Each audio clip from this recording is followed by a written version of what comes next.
বিকৃত খাবারকে তারা পবিত্র মনে করে, কারণ যদি বিকৃত খাবার ধরেন জিলাপি যদি ইফতারে খান সেটা পবিত্র হইয়া যায়।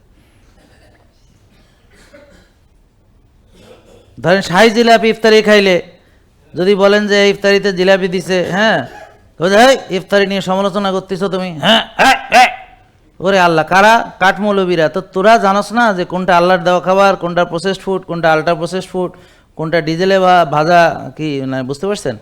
তাইলে একে তো খাদ্য সম্পর্কে যে নলেজ, মিনিমাম নলেজ সেটা নেই, অথচ তারা হয়ে গেছে আমাদের নেতা। তারা আমাদেরকে দিক নির্দেশনা দেয়, তারা আমাদেরকে প্ল্যানিং দেয়, তারা আমাদেরকে পৃথিবীতে ভালো থাকবো কেমনে, আখেরাতে কেমনে ভালো থাকবো, সবল কাম হবে, এই ব্যাপারে তারা আমাদেরকে বুদ্ধি পরামর্শ দেয়। আর নিজেরা চেনে না যে কোনটা আল্লাহর দেওয়া প্রকৃত খাবার আর কোনটা মানুষের বিকৃত করা খাবার, কিন্তু তারা আমাদেরকে গাইড দেয়, তারা আমাদের নেতা, তারা আমাদেরকে পরামর্শ দেয়। নাকি ভুল বললাম?